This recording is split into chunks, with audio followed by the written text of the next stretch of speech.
भारतीय बाजारों की कल की सुस्ती अमेरिका में भी फैलती हुई दिखी और अमेरिकी बाजार भी रहे एकदम सपाट। आज शुरुआत करने के लिए संकेत है एकदम न्यूट्रल।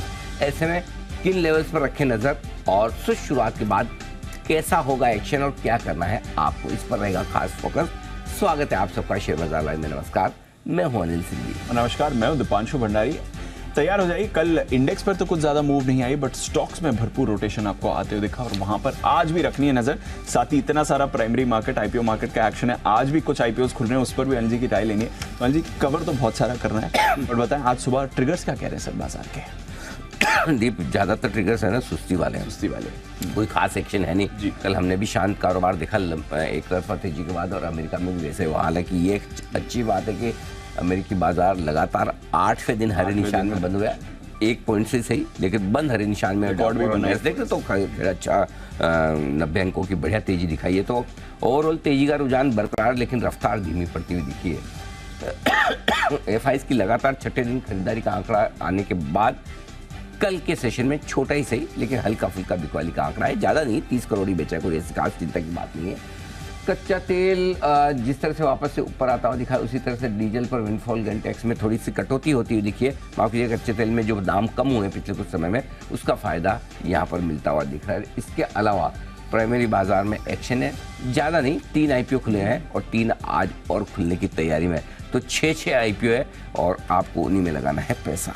बिल्कुल। तो 6 एक्टिव आईपीओ चल रहे हैं, प्लस कुछ बढ़िया सब्सक्रिप्शन फिगर्स भी आ रहे हैं। इस पर भी अनिल जी से राय लेनी है। बट एक बार ये कंसोलिडेशन थोड़ा समझ लेते हैं हमारे बाजारों में भी सर, और जो कल अमेरिकी बाजारों में देखा। वैसे तो अच्छा ही एक्शन था। डाउ पर हमने थोड़ा कुछ ज़्यादा बड़ी मूव नहीं आती हुई देखी है, बट सब कुछ ठीक है वैसे तो। ऐसे इंडेक्स देखेंगे तो आपको सब कुछ ठीक दिखेगा, लेकिन कई बार इंडेक्स के नीचे और अंदर जाकर और खबरों में भी झांक कर देखना होता है। तो वहाँ पर अगर देखो, आपको अच्छा मूड रखना है कि भाई मैं तो पॉजिटिव रहना चाहता हूँ, बुलिश रहना चाहता हूँ, मुझे कोई अच्छा खराब सुनने की या ऐसा कोई मुझे अलर्ट करे वैसी मुझे आदत नहीं है या मेरी इच्छा नहीं है, तब तो आप मुझसे सवाल पूछो मत। लेकिन अगर आप पूछोगे कि सब ठीक है, तो फिर मैं आपको थोड़ा अंदर की बात बताऊंगा, तो आपको थोड़ा सा डिस्कम्फर्ट होगा। और अंदर की बात ये है कि फेड की मीटिंग के बाद लगातार जो बयान आ रहे हैं, और कल भी कुछ फेड के सदस्यों के बयान आए, और वो बयानों में वो साफ कह रहे हैं, चेता रहे हैं अमेरिका वालों को, भाइयों तुम समझ जाओ, तुम जितना एग्रेसिवली रेट कट के सोचो, ऐसा हमने कुछ बोला नहीं, ऐसा कुछ कहा नहीं। तो वो अपने अपने तरीके से संदेश देने की कोशिश कर रहे हैं अमेरिका वालों को कि भाइयों देखो, इतना जल्दी और इतना ज़्यादा रेट कट होने वाला नहीं है जी। जितना कि आप मानकर चल रहे हैं, जितना बाजार मानकर चल रहा है। हालांकि फिर भी बॉन्ड यील्ड 4% के नीचे ही, कोई बॉन्ड यील्ड बढ़े नहीं। बॉन्ड मार्केट सुनने को तैयार नहीं, इक्विटी मार्केट सुनने को तैयार नहीं।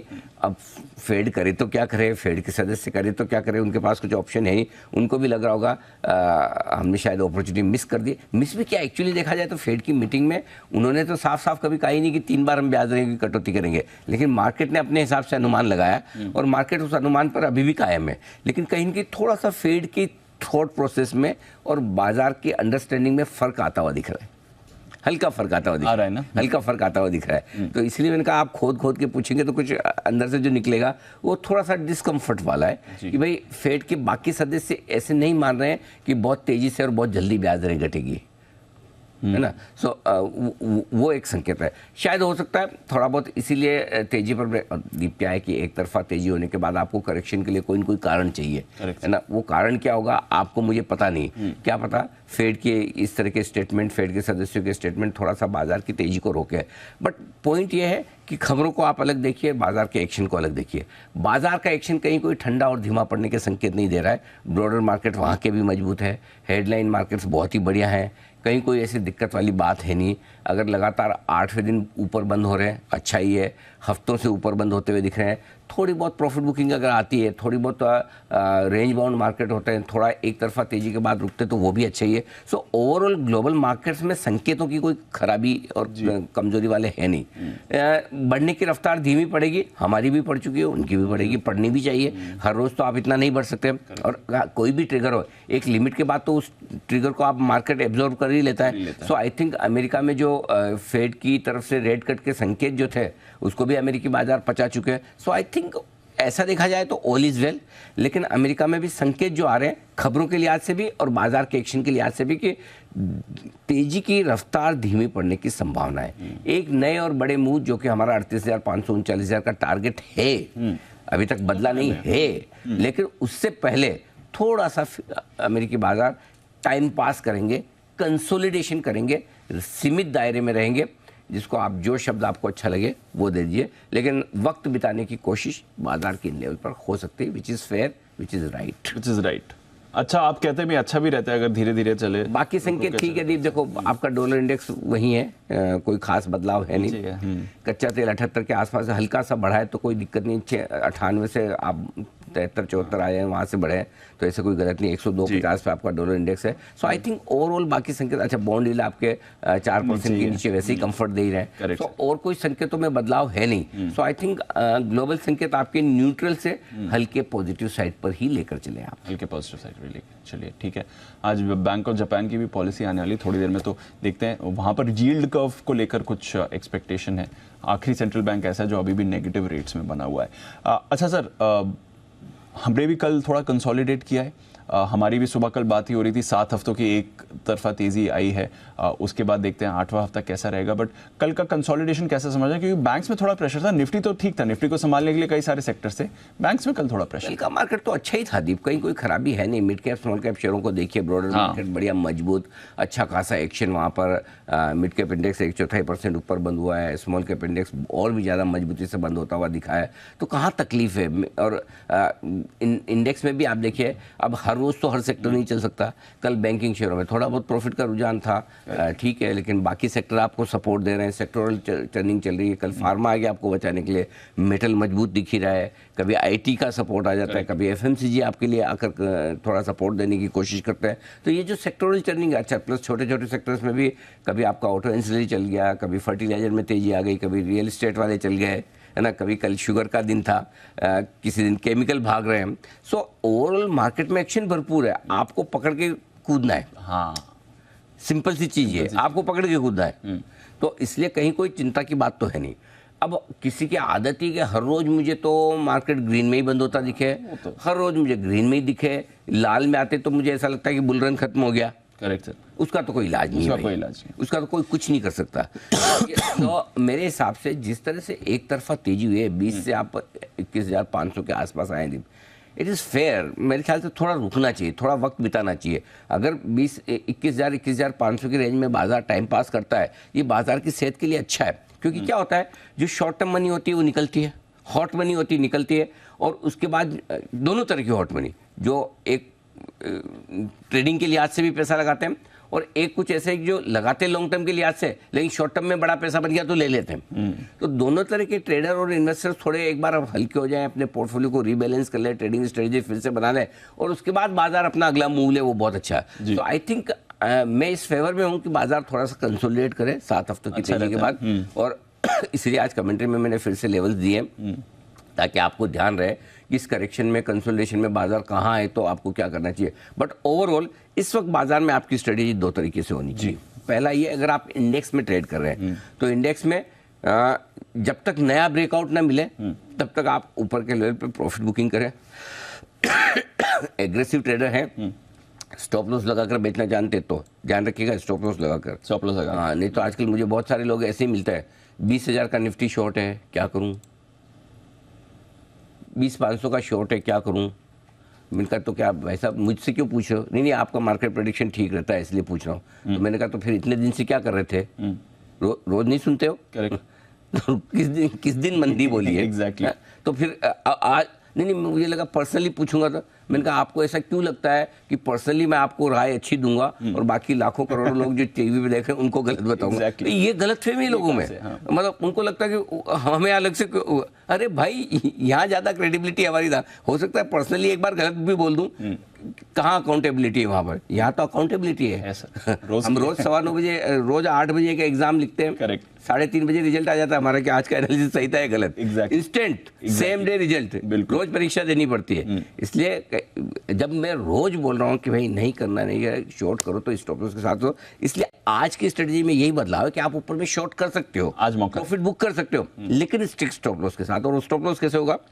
अगर नया हाई का ब्रेकआउट मिलता है तो फिर फालतू की मस्ती नहीं करनी जी, है ना। फिर तो जाने दो। नया 21,500 के ऊपर नया ब्रेकआउट मिलेगा, गलती हो गई, नहीं करेंगे। 48,300 के आसपास 250 के ऊपर जो नया ब्रेकआउट मिलेगा, गलती होगी, नहीं करेंगे। गलती मान लो, काट लो, बात खत्म। खुले रहेंगे, खाली रहेंगे तो आप नई पोजीशन बना पाएंगे। Correct. अगर एक पोजीशन गलत होगी तो पकड़ के बैठे रहेंगे, लॉस बढ़ता जाएगा, नया कुछ कर नहीं पाएंगे, फिर खाली एक किस्मत के भरोसे नहीं जा रहा। कभी तो कोई फेड वाला खराब बोलेगा, कभी तो कोई किसी पे हमला करेगा, कभी तो कुछ ऐसी खराब नहीं जाए, बस फिर वो आप नेगेटिव ही सोच ही आपकी नेगेटिव हो जाएगी। क्योंकि उसके बाद आप अंदर से शॉर्ट बैठे नीचे, तो आपको तो कोई खराब खबर का इंतजार है। खराब खबर का मतलब क्या? Thought process negative. क्या कर लोगे इसमें? पॉजिटिव रहो, खरीदारी का मौका देखो, नीचे आए वापस लो। जितना शॉर्ट में लोग खड़े रहते हैं ना दीप, उतना लॉन्ग में खड़े रह जाए ना तो कितना पैसा बन जाए। एग्जैक्टली, अनाप शनाप, लेकिन करना नहीं ना। करना नहीं है। प्रॉब्लम क्या है? क्यों बढ़ गया इतना? मैं तो ले ही नहीं पाया, क्यों बढ़ गया? तो अब मैं बेचूंगा। वो ये अकड़, जिद, वो मतलब हठ जो होता है ना, जिसको कहते हैं, नहीं करना है। ये मार्केट के सामने चलता नहीं है। ट्रेंड के साथ रहिए, वो ज़्यादा बढ़िया है।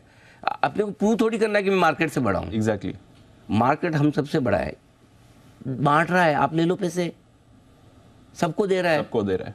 आपको लेना नहीं, अकड़ दिखानी, ऊपर से देना, तो फिर आपकी मर्जी है भाई। सो बी हम्बल, एकदम जो मार्केट के साथ रहे वैसा करिए। और अगर गलती से सौदा हो गया, हो जाता है, ट्रेड करते हैं आप, गलत भी होता है, लॉन्ग साइड पे भी गलत हो, शॉर्ट साइड पे, कान पकड़ो, काट लो, स्टॉप लॉस लगाओ, बस आगे से नहीं करेंगे, बात खत्म। और करेंगे तो इसी तरह से स्टॉप लॉस है। तो नया ब्रेकआउट हाई पे बनेगा, वहाँ पे शॉर्ट काट लेना है, वहाँ पे शॉर्ट काट बिल्कुल काट लेना है। मैं राय दोनों तरह की देता हूँ। इसका मतलब ये नहीं कि आपको डिसिप्लिन नहीं रखना है, हर चीज़ का ओपिनियन है। डिपार्टमेंटल स्टोर है, आपको क्या सूट करता है वो खरीदो, पूरा थोड़ी डिपार्टमेंटल स्टोर आपको खरीदना है। एग्जैक्टली, है ना। तो आपको शॉर्ट सूट करता है, शॉर्ट करो, लॉन्ग सूट करता है, लॉन्ग करिए, लेकिन लेवल्स और स्टॉप लॉस को फॉलो करिए। ठीक है सर।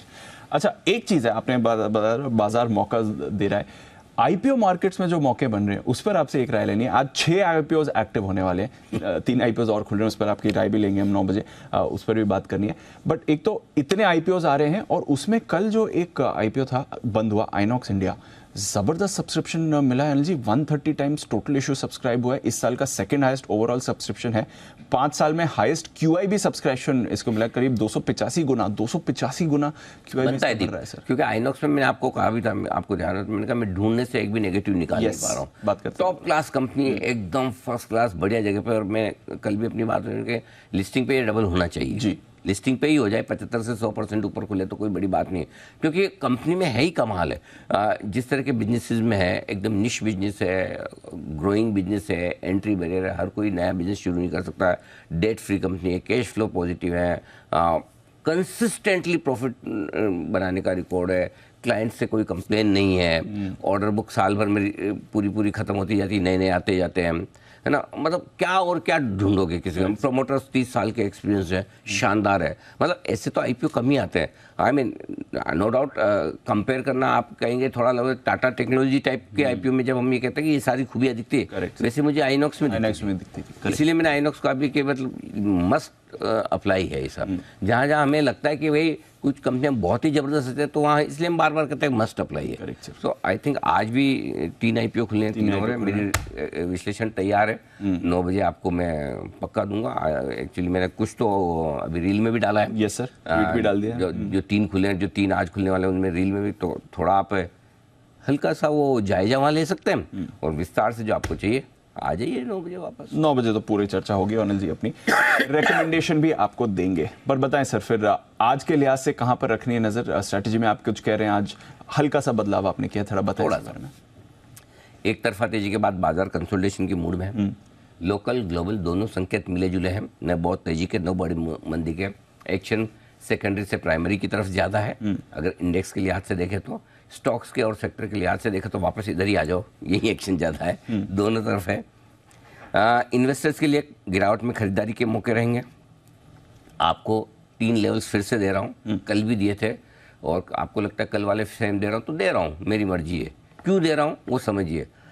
अप्रैल से लगातार रोज बोलता है नहीं बेचना है, नहीं बेचना है, नहीं बेचना है, पकड़ के रखो, होल्ड इज और बोल्ड को, तो जाके याद हुआ, तो तब आप पकड़ के बैठे हो। तो कई बार क्या होता है, कोई चीज़ को हमने तो स्कूल में ऐसे ही पढ़ाई की थी, जो चीज़ इंपॉर्टेंट है टीचर हमको बोलता रट्टा मारो, 100 बार लिखो, तब जाके वो याद हो, तो वो फिर है ना वो दिमाग में छप जाती है। Yes. तो कुछ चीज़ें दिमाग में छाप लो। शॉर्ट टर्म सपोर्ट कहाँ है?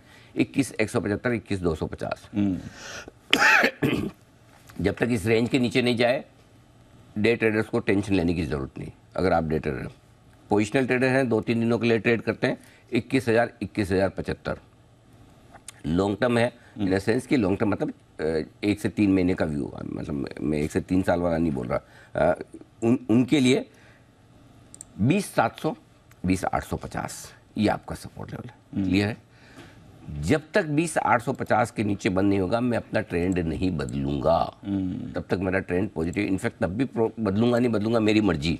लेकिन अभी 20,850 के पहले तो कोई चांस ही नहीं है कि मैं सोचूं भी कि ट्रेंड मुझे पॉजिटिव से न्यूट्रल करना है क्या। क्लियर है? और तब तक 3% का करेक्शन होता है 21,500 से, विच इज़ फेयर। सो इसलिए ये लेवल आपको इसलिए दे दिए हैं ताकि आप अपने मन में बना लो कि मेरे को डे ट्रेड करना है। अच्छा, डे ट्रेड तो मेरे लिए इसका मतलब 21,175, 21,250 इंपॉर्टेंट है। मेरे को इस हफ्ते के लिए ट्रेड करना है, अच्छा 21,000, 21,075 इंपॉर्टेंट है।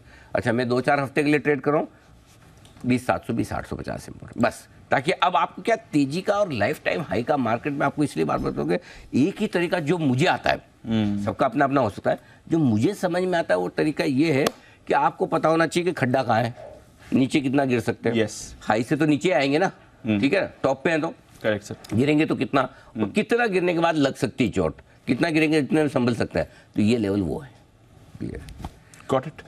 चलिए, तो ये है आपके लिए इंपॉर्टेंट लेवल्स, और ऊपर की तरफ थोड़ी रेजिस्टेंस आ सकती है, ये भी रखनी है नजर। वैसे संकेत क्या कह रहे हैं सर आज के लिए? ज़्यादातर न्यूट्रल है, 4 आज न्यूट्रल है, 2 पॉजिटिव है। ट्रेंड और सेंटीमेंट मेरा रोज नहीं बदलता है, इसलिए वो दोनों पॉजिटिव है। ग्लोबल न्यूट्रल है, FIs, DIs और FNO, ये सारे न्यूट्रल है। बड़े दिनों बाद आपको न्यूट्रल ज़्यादा नजर आएंगे। 21,300, 21,365 पहला सपोर्ट जोन है आपके लिए निफ्टी पर। इसके ठीक नीचे 21,175, 21,250, 235 है प्रिसाइजली, जहां पर स्ट्रॉन्ग खरीदारी का मौका बनेगा आपके लिए डे ट्रेडर के तौर पर। ऊपर की तरफ 21,475, 21,500 रुकावट की जगह पार करके निकले 21,550 के ऊपर, 525, 550 जो भी आप समझ लें, बेसिकली 21,500 के ऊपर ब्लू स्काई जोन में चले जाता है निफ्टी, और तब आप अपना स्टॉप लॉस ट्रेल करते चले और लॉन्ग पोजीशन को होल्ड करें। बैंक निफ्टी 47,525, 47,725 पहला आपका सपोर्ट जोन है बैंक निफ्टी पर, और इसके ठीक नीचे 47,200, 47,375। अगर इस रेंज में आता है बैंक निफ्टी तो परफेक्ट बाय बनेगा। करेक्शन भी मैं एक चीज़ बता दूं दीप, पहले बैंक निफ्टी खत्म करके पहले रिकवरी वहाँ आएगी जब भी आए। सो इसलिए बैंक निफ्टी में सेकंड सपोर्ट लेवल पर पक्के तौर पर लेना है। फर्स्ट पे लो ना लो आपकी मर्जी, सेकंड पे ज़रूर लेना है, ये बात पक्की है। ऊपर की तरफ 48,150 हल्की फुल्की रुकावट की जगह 48,200, 220 के आसपास छोटी मोटी लाइफ टाइम हाई पे हल्की रुकावट है, लेकिन 48,250 के ऊपर बैंक निफ्टी भी ब्लू स्काई जोन में पहुंचता हुआ दिखेगा आपके। ओके, तो बड़े लेवल्स हैं आपके सामने। पुट कॉल रेशियो कल आप कह रहे थे अनिल जी हल्का हो गया, निफ्टी बैंक निफ्टी दोनों का, FIs की पोजीशनिंग भी कल नहीं बदली है, कंसोलिडेशन तो दिखाई था ये। बिल्कुल, तो मतलब ये एकदम कंफर्टेबल है। 147 से 112 आ गया, और क्या चाहिए, ये चाहिए। ठीक है। बैंक निफ्टी का 1 के नीचे परफेक्ट है, बहुत बढ़िया, कोई परेशानी नहीं है। ठीक है, बताएं सर फिर मौजूदा पोजीशन के लिए। कल का स्टॉप लॉस से कोई बदलाव नहीं, 21,300 इंट्राडे जी। और 21,175 क्लोजिंग। ठीक है। किसी को छोटा रखना है इंट्राडे तो कल का लो जो है 21,365, उसके नीचे भी रख सकते हैं, आपकी मर्जी। ठीक है, अलाउड है जी। बैंक निफ्टी का कल भी 47,700 था, ट्रिगर नहीं हुआ, 47,800 से घूम गए, आज भी 47,700 है। यही है इंट्राडे भी और क्लोजिंग भी। ठीक है, शॉर्ट साइड पे 21,500 के ऊपर कोई भी लगा लो आप, 500 लगाओ, 525 लगाओ, 550 लगा लो, मैंने 550 चुना है। ये आपका स्टॉप लॉस है इंट्राडे क्लोजिंग। और बैंक निफ्टी में 48,250 या 48,300 जो भी, दोनों में से कोई भी रख लीजिए, ये आपके लिए ऊपर का स्टॉप लॉस है। Got it sir. Basically life high के ऊपर आपको शॉर्ट पोजीशन काट लेनी है, इंट्राडे और क्लोजिंग बेसिस दोनों पर। ठीक है सर, नई पोजीशंस पर आते हैं फिर। नई पोजीशन में खरीदना है, खरीदने के लिए आज मैंने रेंज नहीं दिए थी, 2 लेवल दिए। 21,365, 350 जो कल का लो है, एक एंट्री पॉइंट वहाँ बनता है, दूसरा 21,250 के आसपास। और चाहे तो बीच में 21,300 भी आपकी मर्जी करना चाहे तो वहाँ भी कर सकते हैं। 21,300 पे लेवल्स की इंपॉर्टेंस है, मैं आगे बताऊंगा। सो ये 2 एंट्री पॉइंट पर आप खरीदिए, 21,150 का आपका स्टॉप लॉस होगा। ठीक है, टारगेट जो बनेंगे दीप वापस 21,400 425 दो छोटे टारगेट, 475 मीडियम टारगेट, और उसके बाद 21,525 के ऊपर स्टॉप लॉस को ट्रेल करते चले, लॉन्ग पोजीशन में बनाए रखे, बने रहे आप, ये आपके लिए रहा है। Got it. चलिए बैंक निफ्टी। ना ये बेचना है, बेचने के लिए है। बेचना भी है, हाँ, तो बेचने के लिए है, बेचने वाला भी है। तो अगर जितना आप 21,475 500 के आसपास बेच पाए उतना बढ़िया है। थोड़ी उछाल में लाइफ हाई के आसपास स्ट्रिक्ट स्टॉप लॉस 21,550 का होगा, वो लगाकर आपको शॉर्ट करना है।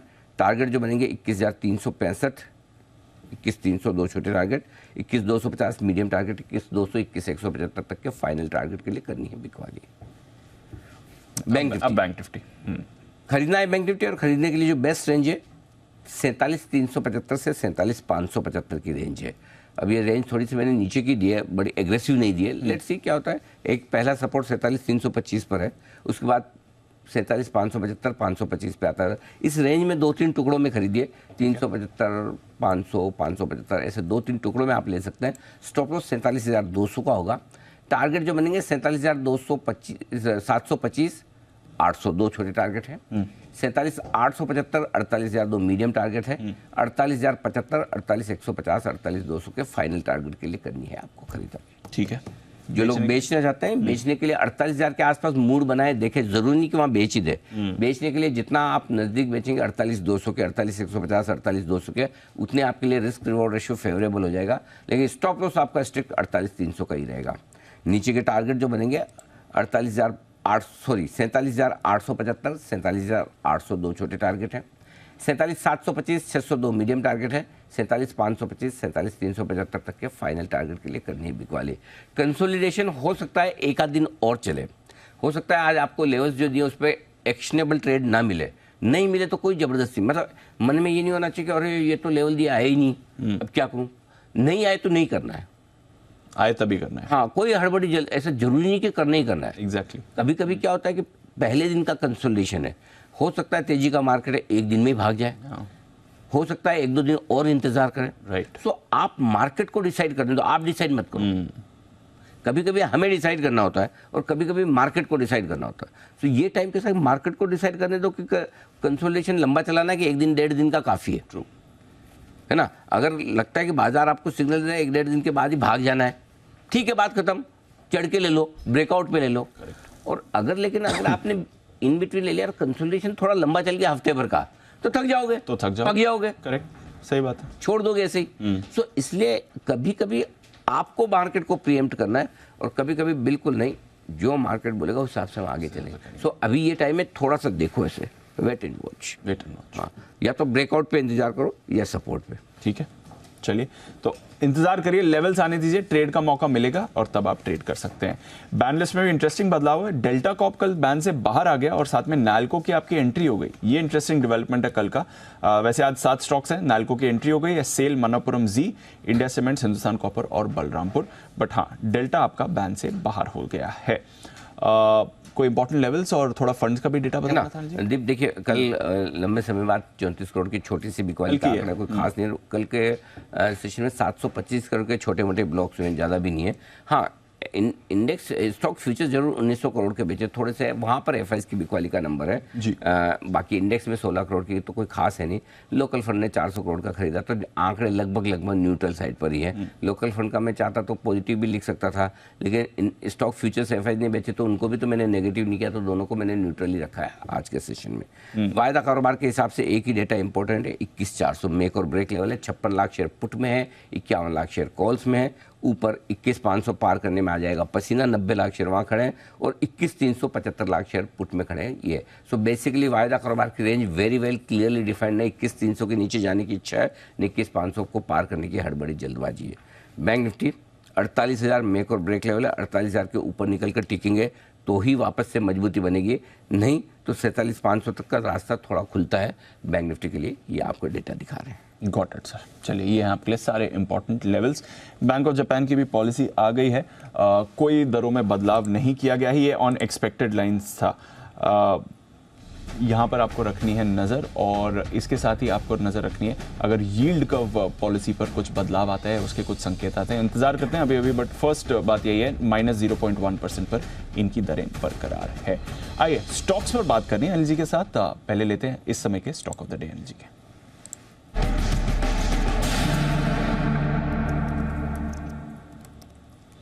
बताएं सर, सुबह सुबह कौन से स्टॉक्स दिख रहे हैं? 2 स्टॉक लिए दीप आज मैंने खरीदारी करने के लिहाज से। पहला है डिक्सन टेक्नोलॉजी। ये वायदा कारोबार का शेयर और फ्यूचर्स के लेवल में आपको दे रहा हूँ। ये लेवल से आपको फ्यूचर्स के मिलेंगे डिक्सन टेक में 6240 ये आपका स्टॉप लॉस का लेवल होगा, और टारगेट जो बनेंगे 6355 और 6395, 6445 ये है जहाँ खरीदारी करने की राय डिक्सन में।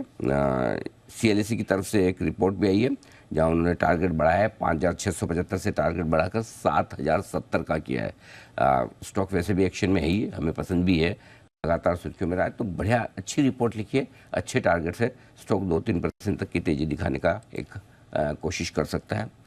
एक और स्टॉक है सनसेरा इंजीनियरिंग, जहाँ पर खरीदारी करने की राय है 936 रुपये के स्टॉप लॉस के साथ कर सकते हैं। ये कैश मार्केट का स्टॉक है, खरीदारी कर सकते हैं। 965, 975 और 990 ये 3 टारगेट के लिए खरीदारी करनी है। ऑटो इंडस्ट्री स्टॉक्स बढ़िया मजबूत दिख रहे हैं, वैल्यूएशंस के लिहाज से अब भी ये सस्ता स्टॉक है। कुछ इंटरेस्टिंग ब्रोकरेज रिपोर्ट्स यहाँ पर भी है। सो आई थिंक इन सबको देखते हुए ये स्टॉक भी यहाँ पर एक अच्छी तेज़ी दिखाने की कोशिश कर सकता है, खरीदारी यहाँ भी कर सकते हैं। ओके, तो 2 स्टॉक और है। हाँ, 9 बजे के लिए स्टॉक, 9 बजे के लिए 8:55 पे भी आपने बोला, तो मैं भी कल काम जो नहीं कर पाया उसकी भरपाई आज कर रहा हूँ। 2 आज के 2 कल के, कल हाँ। दोनों नहीं दे पाए तो कल का अभी 8:30 के दोनों हो गए, कल 9 बजे नहीं दे पाए उसके दो। अच्छा, इसके अलावा IPO की भी तैयारी है। यस सर, हैप्पी फॉर्जिंग बिल्कुल और क्रेडो, RBZ, ये 3 IPO आज खुल रहे हैं, तैयारी रखिए, मेरा एनालिसिस तैयार है। बिल्कुल। तो चलिए, अनिल जी का एनालिसिस भी आ रहा है आपके लिए, और साथ ही IPO मार्केट पर बात करनी है। स्टॉक ऑफ द डे भी 2 और आएंगे, 2 मिल चुके हैं, 2 और आने की तैयारी में। तब तक बाकी स्टॉक्स पर नजर डाल देते हैं। हमारी रिसर्च टीम भी है तैयार, अरमान, नुपुर और साथ ही आशीष से करते हैं बातचीत। अरमान, मॉर्निंग बताएं ट्रिगर्स और खबरें आज की। जी बिल्कुल, सबसे पहले ट्रिगर्स में अगर आप बात करें तो यहाँ पर बजेल प्रोजेक्ट्स जिसकी आप लिस्ट है जो वो से चालू होता हुआ दिखेगा। इरकॉन इंटरनेशनल यहाँ पर OFS पर एम्प्लॉयज़ के लिए जो है वो वहाँ पर बंद हो जाएगा। IPO अपडेट्स में आइनॉक्स इंडिया का यहाँ पर ज़बरदस्त सब्सक्रिप्शन मिलता हुआ दिखा है। यहाँ पे आप अगर टोटल देखें तो लगभग 61 टाइम्स के आसपास यहाँ पर बढ़ता हुआ दिखा है। सूरज स्टेट डेवलपर्स यहाँ पर जिसका आज डे 2 है, डे 1 का अगर आप अपडेट देखें तो टोटल 71% बढ़ता हुआ दिखा है, जिसमें QIB का 12% है और रिटेल का हिस्सा अगर आप देखें तो 1.2 टाइम्स होता हुआ दिखा है। मोतीसंस ज्वेलर्स यहाँ पर भी आज जो है वो डे 2 है, डे 1 का अगर आप अपडेट देखें तो टोटल लगभग 14.9 टाइम्स बढ़ता हुआ दिखा है, जिसमें रिटेल का हिस्सा 22 गुना है और NII की बात करें तो 13.7 टाइम्स होता हुआ दिखा है। मुथूट माइक्रोफाइनेंस यहाँ पर बात करें तो डे 1 की अगर आप अपडेट देखें तो कुल सब्सक्रिप्शन 82% यहाँ पर आता हुआ दिखा है, जिसमें रिटेल का हिस्सा लगभग 1.4 टाइम्स ऑलरेडी बढ़ चुका है। कई सारे IPO आज खुलने वाले हैं, जिसमें सबसे पहले हैप्पी फॉर्जिंग्स की बात करें तो ये IPO आज से खुलेगा। प्राइस बैंड 808 से 850 का है। इशू साइज की बात करें तो लगभग 109 करोड़ का है और कंपनी ने एंकर बुक के जरिए लगभग 303 करोड़ यहाँ पर जुटा है। SBI, HDFC mutual fund, Morgan Stanley आदि जैसे नाम है। क्रीडो ब्रांड्स मार्केटिंग यहाँ पर ये भी IPO आज से खुलेगा। प्राइस बैंड 266 से 280 का है। इशू साइज की बात करें तो लगभग 550 करोड़ के आसपास का है, जिसमें Nippon life, HSBC, Aditya Birla Sun आदि जैसे नाम है। RBZ ज्वेलर्स ये भी IPO आज से खुलेगा। प्राइस बैंड 95 से 100 का है। इशू साइज 100 करोड़ का है और कंपनी ने एंकर बुक के जरिए 21 करोड़ जुटा है, जिसमें PGIM, Indian equity growth fund, बोफा securities और नीजन अनडिस्कवर्ड वैल्यू जैसे नाम है। ओके, ये है आपके कुछ IPO एक्शन। मॉर्निंग नुपुर, बताएं आपके पास कौन सी खबर है? बिल्कुल, गुड मॉर्निंग। सबसे पहले शुरुआत करते हैं अपोलो टायर्स के साथ। आज यहाँ पे बड़ी ब्लॉक डील हो सकती है। व्हाइट आयरिश इन्वेस्टमेंट ऑप्शन जो इन्वेस्टर है कंपनी में वो करीबन 3% हिस्सा बेच सकता है। फ्लोर प्राइस देखेंगे तो 440 रुपये का है। डील की साइज 832 करोड़ रुपए की है और मौजूदा भाव से 2% के डिस्काउंट पे ये डील होती हुई आज आपको नजर आ सकती है।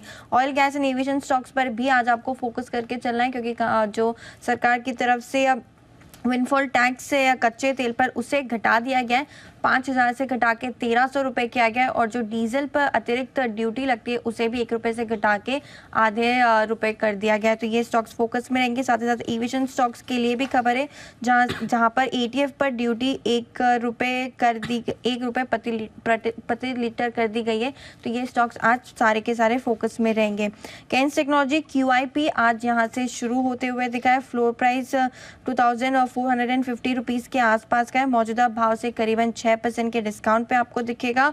10% हिस्सेदारी QIP में बेची जा सकती है। 1400 करोड़ इसकी साइज रहने की संभावना है। साथ ही साथ कंपनी ने एक अधिग्रहण भी किया है। DigiCom इलेक्ट्रॉनिक्स का 21 करोड़ में ये अधिग्रहण कंपनी ने किया है। अमेरिका में इससे कंपनी को मिलने वाला है बड़ा विस्तार। तो कैंस टेक्नोलॉजी आज फोकस में रहने वाला है। दिव्यानी इंटरनेशनल काफ़ी बड़ी खबर आती हुई दिखी है यहाँ पे कंपनी के लिए। कंपनी की जो सब्सिडरी है दिव्यानी इंटरनेशनल दुबई, उन्होंने थाईलैंड में एक एक्विजिशन किया है। KFC रेस्टोरेंट डेवलपर्स जो वहाँ पे एक फ्रेंचाइज है KFC की, उनके 274 स्टोर्स कंपनी खरीदने वाली है। 50% की कंपनी की हिस्सेदारी रहेगी। टोटल ट्रांजैक्शन देखे तो 1,060 करोड़ के आसपास का है, जिसमें कंपनी 300 करोड़ देगी और जो बाकी के 300 करोड़ है वो टेमासेक की तरफ से आते हुए दिखेंगे। बाकी का एक्विजिशन कर्ज के जरिए पूरा किया जाएगा। PNC इंफ्राटेक, ये भी पॉजिटिव न्यूज़ आती हुई दिखी है कंपनी के लिए, जहाँ पे कंपनी को L1 बिडर घोषित किया गया है। 1170 करोड़ का ये ऑर्डर है। तो बड़ा ऑर्डर विन आते हुए दिखा है कंपनी के लिए। वेदांता पर फोकस करके चलना है क्योंकि कंपनी ने 11 रुपये का दूसरा अंतरिम डिविडेंड के लिए ऐलान किया। तो पॉजिटिव न्यूज़ यहाँ पे वेदांता के शेयर होल्डर्स के लिए। तो यहाँ फोकस रहेगा। KPI ग्रीन एनर्जी कंपनी का जो QIP है वो ओपन होते हुए दिखा है। फ्लोर प्राइस 1245 रुपये की मौजूदा भाव से 10 रुपये के डिस्काउंट पे दी गई और 21 दिसंबर को बोर्ड की बैठक में QIP के फाइनल इशू प्राइस पे चर्चा होगी। इंडिया ग्लाइकोस भी आज फोकस में रहने वाला है। पॉजिटिव न्यूज़ आती हुई दिखी कंपनी के लिए। कंपनी को एक बड़ा OMC से ऑर्डर मिला है एथेनॉल के लिए। 1164 करोड़ का ये ऑर्डर है। ग्रेन बेस्ड एथेनॉल कंपनी बना के OMCs को डिलीवर करेगी। और लास्ट में सन फार्मा कंपनी ने एक एक्विजिशन किया है 250 करोड़ के आसपास का इसका कंसिडरेशन है। रिंडा थेरापेटिक्स कंपनी खरीदने वाली करीबन 17% हिस्सेदारी यहाँ पे सन फार्मा 250 करोड़ में खरीदती हुई दिखेगी। ओके, ये है आपके लिए कुछ बड़ी खबरें आज की। अरमान, और कौन सी खबरें बताइए? सबसे पहले IDFC फर्स्ट बैंक, यहाँ पर आपको ध्यान रखना है क्योंकि IDFC फर्स्ट बैंक के साथ IDFC के मर्जर को RBI ने मंजूरी दी है। RBI से मर्जर के लिए नो ऑब्जेक्शन सर्टिफिकेट जो है वो मिला है।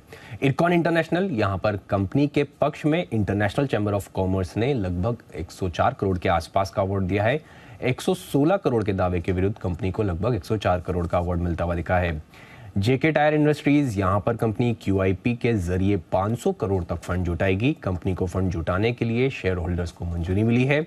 साउथ इंडियन बैंक, 27 दिसंबर को बोर्ड बैठक होगी और यहाँ पर preferential issue, private placement, QIP या फिर अन्य माध्यमों के जरिए फंड जुटाने पर विचार किया जाएगा। शंकरा बिल्डिंग प्रोडक्ट्स, यहाँ पर बोर्ड बैठक में ट्रेडिंग कारोबार के डीमर्जर को मंजूरी मिलती हुई दिखी है। डीमर्जिंग कारोबार के लिए सब्सिडरी कंपनी जो है वो बनाएगी।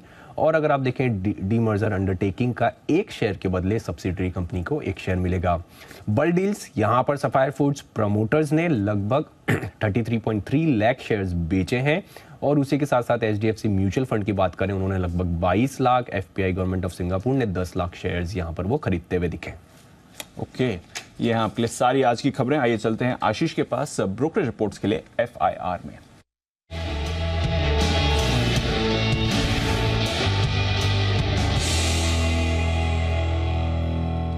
मॉर्निंग आशीष, बताएं आज की रिपोर्ट्स क्या कह रही हैं? Good morning Deepanshu. सबसे पहले देखिए डिक्सन टेक, यहाँ पर रिपोर्ट आई है CLSE की तरफ से। बढ़िया रिपोर्ट है, आउट परफॉर्म रेटिंग के साथ। जो टारगेट है वो 5,675 से बढ़ाकर 7,070 रुपये का दिया है। 6,272 रुपये का भाव चल रहा है और मान रहे कि लगातार यहाँ पर एक आउट परफॉर्मेंस देखने को मिल रहा है। नए नए प्रोडक्ट लॉन्चेस कर रहे हैं। मिसाल के तौर पर जो टाइप किया इन्होंने लेनोवो के साथ IT हार्डवेयर मैन्युफैक्चरिंग के लिए, ये अपने आप में काफ़ी पॉजिटिव है। इसके अलावा अगर आप देखें तो रिलायंस इंडस्ट्रीज दिग्गज है। यहाँ पर रिपोर्ट्स आई है UBS की तरफ से। खरीदारी किराए के साथ जो टारगेट प्राइस है वो 2,850 रुपये से बढ़ाकर सीधे 3,000 रुपये का कर दिया। 2,521 रुपये का भाव चल रहा है और ये मान रहे हैं कि कंपनी का जो कंज्यूमर बिजनेस है वो काफ़ी अच्छी तरीके से ग्रो कर रहा है। यानी FY 21-23 के बीच में अगर आप देखें तो इंक्रीमेंटल एबिटा में कॉन्ट्रीब्यूशन करीब 40% था। FY 26 में अनुमान है कि एक आंकड़ा आपको काफ़ी बड़ा देखने को मिलेगा। इनफैक्ट 85% तक का जो एस्टिमेट है वो बता रहे हैं। स्टॉक रेंज बाउंड रहा है और वैल्यूएशन के लिहाज से भी सस्ता है। मॉर्गन स्टैनली भी इनसे सहमत है। ओवरवेट की रेटिंग के साथ 2,800 821 का टारगेट दिया है। आईटीसी पर रिपोर्ट आई है जेफरीज की तरफ से, जहां पर ये खरीदारी की राय दे रहे हैं। 452 का भाव, 530 रुपए का टारगेट, और ये मान रहे हैं कि जो बैट है जो होल्ड करते हैं स्टेक कंपनी में, वो हो सकता है कि 25% के नीचे ना जाए, लेकिन जो आईटीसी का होटल बिजनेस है इससे एग्जिट करते हुए नजर आ सकते हैं। यहाँ पर फोकस रखेंगे। देवयानी इंटरनेशनल, जो खबर आई है कि थाईलैंड में ये केएफसी के लिए इन्होंने जो करार किया, इसके बाद आउट परफॉर्म की रेटिंग दी है। सीएलएसए ने खरीदारी आउट परफॉर्म की रेटिंग दी है, 211 का टारगेट दिया, 183 का भाव चल रहा है। वहीं जेफरीज होल्ड की रेटिंग दे रहे हैं, 190 का टारगेट है। और अंत में सन फार्मा, यहाँ पर बर्नस्टीन की तरफ से रिपोर्ट आई है, आउट परफॉर्म की रेटिंग को बरकरार रखा है, 1253 का भाव, हालांकि टारगेट इनका 1208 रुपए का। ओके, तो ये है ढेर सारी रिपोर्ट्स। आज आशीष कह सकते हैं उनके पास कुछ अच्छी रिपोर्ट्स भी हैं आशीष, राइट? ऑलमोस्ट सारी अच्छी रिपोर्ट है। सन फार्मा को छोड़ दो तो आप भी कल की तरह कर रहे हैं। जैसे मैं कल एक भी स्टॉक ऑफ द डे नहीं दे पाया, कल आपके पास एक भी अच्छी रिपोर्ट नहीं थी, आज आपने भी कवर अप कर लिया। Very nice, keep it up, good. चलिए, आशीष के साथ साथ अब बढ़ते आगे, करते हैं मुलाकात हमारे सारे एक्सपर्ट से। वक्त है पिक ऑफ द डे का।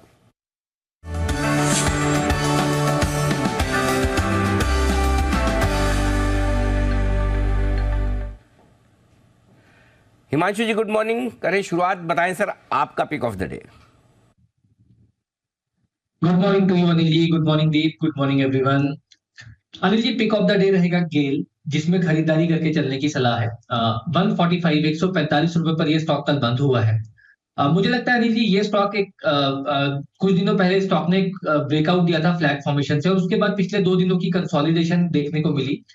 आज मुझे लगता है स्टॉक में फॉलो अप मूव देखने को मिल सकता है, तो यहाँ पर खरीदारी करके चलने की सलाह है। 142 रुपए का स्टॉप लॉस लगाना है, और अपसाइड में 152 155 के 2 टारगेट्स के लिए गेल रहेगा आज के लिए पिक ऑफ द डे।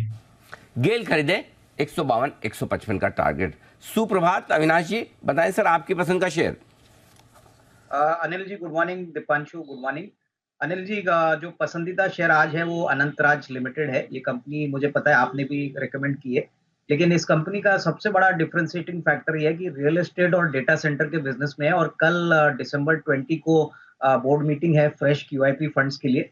ऐसा माना जा रहा है कि बहुत बड़े HNI इन्वेस्टर्स इसमें निवेश करने वाले हैं, और सबसे बड़ी बात, कंपनी के फंडामेंटल्स बहुत स्ट्रांग है। करीबन पिछले साल 150 करोड़ का प्रॉफिट के मुकाबले में इस साल कम से कम 240 करोड़ का प्रॉफिट आएगा। और सबसे बड़ा ट्रिगर जो मार्केट्स को शायद पसंद आ गया वो इनका डेटा सेंटर बिजनेस है। इन्होंने 300 मेगावाट की कैपेसिटी डाली है, करीबन 25 मेगावाट मार्च 24 से शुरुआत होगा। तो ये बिजनेस में री रेटिंग का पोटेंशियल सिग्निफिकेंट है। तो मुझे लग रहा है कि एटलीस्ट नियर टर्म में एक 350 360 का टारगेट प्राइस कंफर्टेबली पॉसिबल है। कल खराब बाजार में करीबन 297 का प्राइस पे ये क्लोज हुआ है, तो यहाँ पे एक अच्छा रिस्क रिवॉर्ड बन सकता है। और दूसरा स्टॉक अनिल जी जो कैपिटल गुड्स स्पेस में काफी दिग्गज है, कमिंस, जो 1960 1950 में काफी टाइम से कंसोलिडेट हो रहा है। मुझे लग रहा है कि कैपिटल गुड्स स्पेस को अगर रिप्रेजेंट करता है तो कमिंस ऐसी कंपनी है जो कॉर्पोरेट कैपेक्स से बहुत ज्यादा फायदेमंद रहेगी। हमें लग रहा है कि फर्स्ट हाफ का परफॉर्मेंस तो अच्छा होता ही है, बट सेकंड हाफ नॉर्मली इस कंपनी के लिए और बेहतरीन होगा। तो यहाँ से मुझे लग रहा है कि 23-2350 का टारगेट प्राइस अगले 6 से 12 महीने में पॉसिबल है। तो कमिंस और अनंतराज, ये 2 स्टॉक पिक्स मेरी तरफ से। ओके, क्यूमिंस खरीदे, अनंतराज खरीदे, ये है राय आपके लिए अविनाश जी की तरफ से। आइए चंदन जी का भी किया जाए भरपूर स्वागत। सुप्रभात चंदन जी, बताएं सर आपके पसंद का शेयर आज के लिए। गुड मॉर्निंग अनिल जी, बहुत बहुत धन्यवाद। देखिए, स्टॉक पिक की बात करें फॉर द डे तो मेरा फोकस रहेगा BHEL भेल पे। भेल में काफी अच्छा प्राइस सेटअप बना है, और जो कल का क्लोजिंग वो पिछले कुछ दिनों का हाईएस्ट क्लोज है, और अपने आप को ये 185 186 के हर्डल को सरपास करके होल्ड किया है, तो कहीं ना कहीं एक नई रैली के लिए तैयार हो रहा है। Most of the capital goods stock positive territory में है, और पॉजिटिव बायस यहाँ पे बन रहे हैं। तो भेल पे खरीदारी की सलाह रहेगी, 187 के आसपास खरीदे, 183 का स्टॉप लॉस रहेगा। ऊपर में कहीं ना कहीं 195 से लेके 198 तक के टारगेट BHEL में आपको मिलने चाहिए। ओके, भेल में करें खरीदारी, ये है राय आपके लिए चंदन जी की तरफ से। और अच्छी बात है भेल में नहीं है। हाँ। दीप, आप चाहें तो आज के शो की शुरुआत के बाद मुझे बधाई दे सकते हैं। दे सकते हैं। 190-200 का टारगेट। यस। हमारा 144 142 से खरीदारी की राय जो थी, बिल्कुल 190-200 के टारगेट के लिए। भेल महंगी तो हो रही है, हाँ। लेकिन एवरीवन इज एंजॉयिंग। ओके, आइए एंजॉय किया जाए। एंट्री हो रही है धमाकेदार। बंसल जी, हाँ आ गए। बंसल जी सेकंड आए आज। हाँ। बंसल जी बधाई हो। नीचे से आपके पास सुमित जी हैं।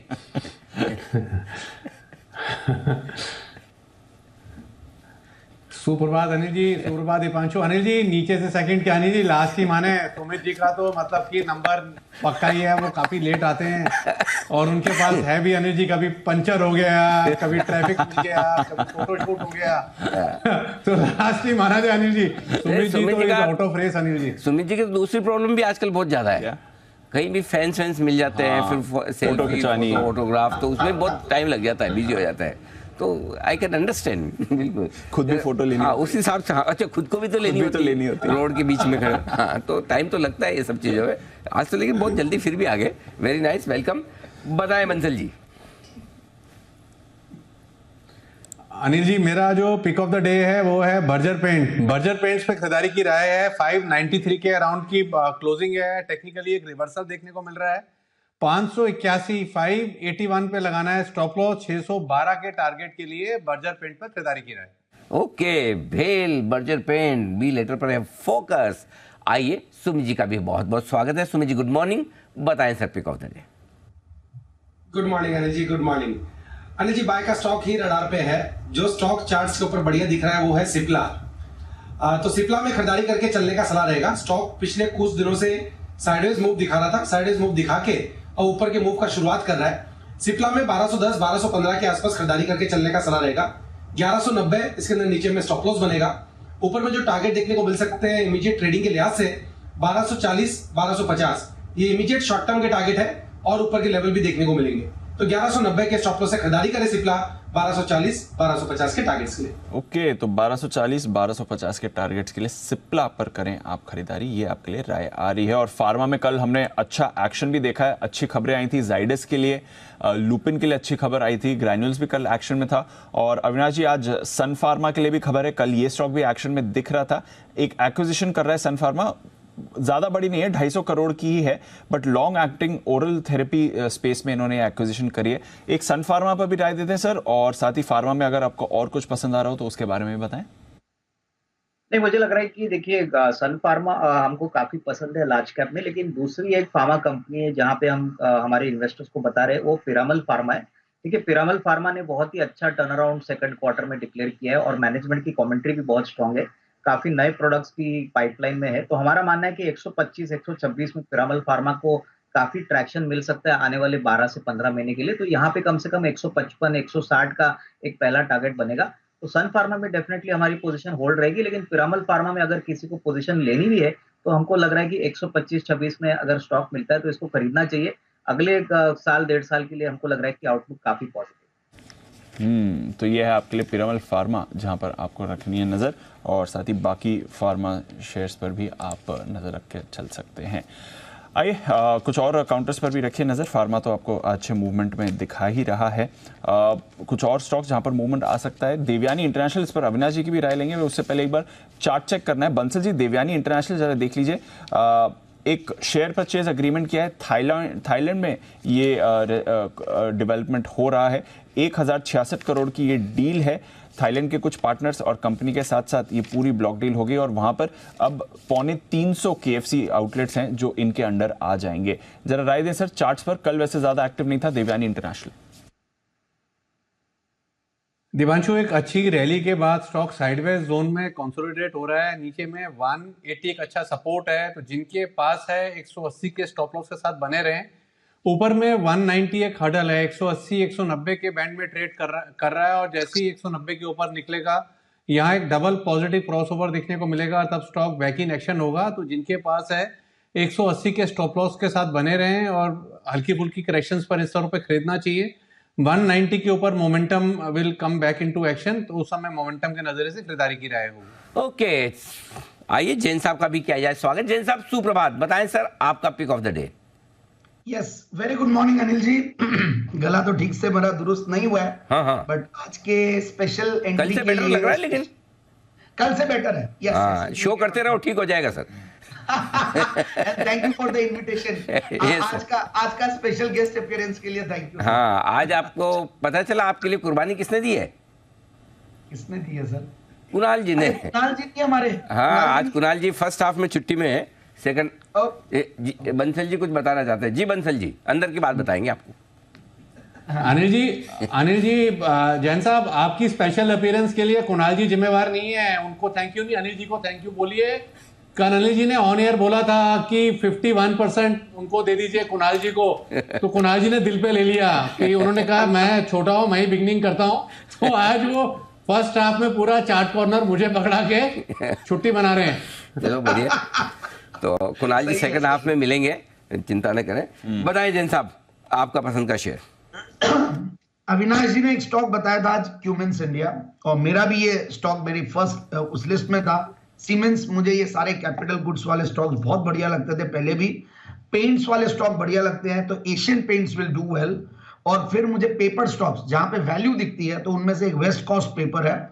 और मेरा main pick of the week है फार्मा के ऊपर, हमने काफी डिस्कशन किया, तो जेबी केमिकल्स एंड फार्मा एक बेहतरीन कंपनी, गजब की ऑपरेटिंग प्रॉफिट मार्जिन्स वाली कंपनी, वैल्यूएशंस के लिहाज से भी बढ़िया, और बहुत बढ़िया इसने मतलब जो ग्रोथ दी है पिछले कुछ सालों में गजब की है। और 22,000 करोड़ की कंपनी है, सुनने में जेबी केमिकल्स एक वो लगता है। इन्होंने इनऑर्गेनिक एक्विजिशंस भी किए हैं, उसकी वजह से भी ग्रोथ आई है। बट ये सारी चीजें, जितने भी स्टॉक्स हमने बताए हैं, ये सारे स्टॉक्स हमने आगे पीछे काफी बार डिस्कस किए हुए हैं, तो हमारे क्लाइंट्स के पास, इंडिपेंडेंट फैमिली मेंबर्स के पास ये हो सकता है। So it is safer to assume, and अपनी रिसर्च भी स्वयं जरूर करें। तो ये है आपके लिए जैन साहब की तरफ से इस हफ्ते का शेयर जेबी केमिकल्स। जैन साहब, तो फ्राइडे वाले शो के भी शेयर सब बताओ आप वापस। आज मंडे नहीं है ना सर, मंडे को बता दिया था। तो आपने तो बोला पिक ऑफ द वीक है मेरा। अच्छा, ये मेरा पिक ऑफ द डे है, सॉरी, वो मेरे मुंह पे चढ़ा हुआ ना, पिक ऑफ द वीक। तो जैन साहब कैरेक्टर में से बाहर निकले नहीं है अभी, मंडे से वाली शुरू है। हाँ, एक अच्छी कड़क मसाला अदरक वाली चाय पिलाओ जैन साहब को। जी वंसल जी। नहीं अनिल जी, जैन साहब की आपने चीज सुनी, ये मेरा main pick of the day. Anil ji, जो जैन साहब जैसे स्मार्ट, मतलब कि हैंडसम बॉयज होते थे कॉलेज में, अनिल जी 3-4 फ्रेंड्स होती थी, फिर वो बोलते थे कि ये मेरी मेन गर्लफ्रेंड अनिल जी, तो वो वाले दिन याद करा रहे हैं कि ये मेरा main pick of the day है।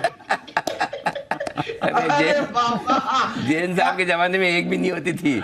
अगर ये चक्कर में पढ़ते तो आज देश के टॉप मोस्ट एनालिस्ट थोड़ी बनते हैं। कोई बिल्कुल पढ़ाई जैन साहब ने कॉलेज में, बिल्कुल। उसके बाद वो कहाँ से, जो अब बता रहे थे, सोमैया से MBA किया है, कल वो मेरे जी के पास में ट्रेनिंग ली, ऐसे ही थोड़ी जैन साहब बने। और उसके बाद कितने 10-12 साल से तो मेरे साथ घिसा रहे हैं। ये सब नहीं किया है, ये सब करते तो यहाँ तक नहीं पहुँचते। जी सुमित जी कुछ कहना चाहते जी? सुमित जी, नहीं बताओ। आपके जमाने में तो आप ये सब कर सकते थे, जैन साहब का जमाना पहले का था। अनिल जी, अब मैं क्या बोलूं नेशनल टीवी के ऊपर। चलिए बढ़िया। जैन साहब की तरफ से जेबी केमिकल में खरीदारी करने की राय आपके लिए। जी चलिए, जेबी केमिकल्स इस पर रखिए नजर, आज की जैन साहब की ये पिक रहेगी। हाँ, अविनाश जी से देवयानी पर उनकी राय लेनी थी। अविनाश जी बताएं सर। मेरे ख्याल से देखिए, QSR मार्केट में पिछले 1-2 क्वार्टर से जरूर थोड़ा सा स्लो डाउन देखने को मिला था, लेकिन मुझे लग रहा है कि देखिए इंडिया में अगर हम QSR और क्विक सर्विस रेस्टोरेंट के खाने पीने की बात करें, तो डेफिनेटली अगले 3-4 साल में ग्रोथ पोटेंशियल काफी सॉलिड है। और इनका जो फ्रेंचाइज है पिज्जा हट और KFC, मुझे लग रहा है कि जिस प्रकार का ग्रोथ आउटलेट्स वो जब लगाने में पड़े हैं, मेरे ख्याल से अगले 2-3 साल में दीपांशु बहुत अच्छा ग्रोथ आपको देखने को मिलेगा। मेरे ख्याल से देखिए, क्लियरली जैसे जैसे आउटलेट्स बढ़ेंगे, स्केल बढ़ेगी, तो ऑब्वियसली इनका जो इकोनॉमी ऑफ स्केल है वो ऑपरेशन में आएगा। प्लस कोविड के बाद अभी डाइन आउट्स भी काफी अच्छी तरह से बढ़े। कोविड में इनके लिए काफी प्रॉब्लम थी, क्योंकि ज्यादातर ऑनलाइन बिजनेस से ही इनको बिजनेस आता था। तो मेरे ख्याल से लंबी अवधि के लिए किसी को अगर 1-1.5 साल की नजरिए से लेना है, तो डेफिनेटली अच्छा अट्रैक्टिव प्राइस है। बट शॉर्ट टर्म में नहीं, बट लॉन्गर टर्म में जरूर रिस्क रिवॉर्ड अच्छा बन सकता है। ओके, ये है आपके लिए देवयानी इंटरनेशनल। अपोलो टायर्स, चंदन जी एक बार जरा इसके चार्ट पर अपनी राय दें। एक बल डील होने वाली है इस काउंटर में, प्री ओपन विंडो में मोस्ट लाइकली बल डील होगी। एक फंड करीब 3% हिस्सा बेच रहा है, 1,90,00,000 शेयर, 850 करोड़ की ये ब्लॉक डील होगी। 440 का फ्लोर प्राइस है, तो कल की क्लोजिंग से करीब 13 रुपए नीचे है। चार्ट्स के लिए इंपॉर्टेंट लेवल्स क्या है अपोलो टायर्स सर? बिल्कुल, आपने अपोलो टायर और टायर स्टॉक की बात की है, तो जस्ट मैं ऐड करना चाहूंगा before I comment on Apollo tyre. तो जेके टायर में एक बड़ा ब्रेकआउट आया है, तो वहां पे लग रहा है 10-12% के मूवमेंट होंगे। जेके टायर बिल्कुल ध्यान में रखना चाहिए आपको, लगभग 378 के सपोर्ट से 420 तक के लिए। अब अपोलो टायर की आप बात कर रहे हो, तो सेटअप पॉजिटिव है, बट इस डील की वजह से हल्का सा डिप बनेगा। मेरे हिसाब से जो मेजर सपोर्ट इस काउंटर के लिए रहेगा, वो लगभग 425 के आसपास रहेगा। कोई भी डिप आके होल्ड करता है तो 425 के सपोर्ट से वापस पोजीशन बनाई जा सकती है। ओके ये है आपके लिए अपोलो टायर्स। और जैसा सर ने कहा जेके टायर पर भी रखिए नज़र, कल बड़ा एक्शन इस काउंटर में दिख रहा था और इस पर खबर भी है QIP से 500 करोड़ रुपए के फंड्स जुटाने वाली है, उसके लिए मंजूरी भी मिल गई है। कल 400 रुपए के आसपास आपने इसको आते हुए भी देखा था।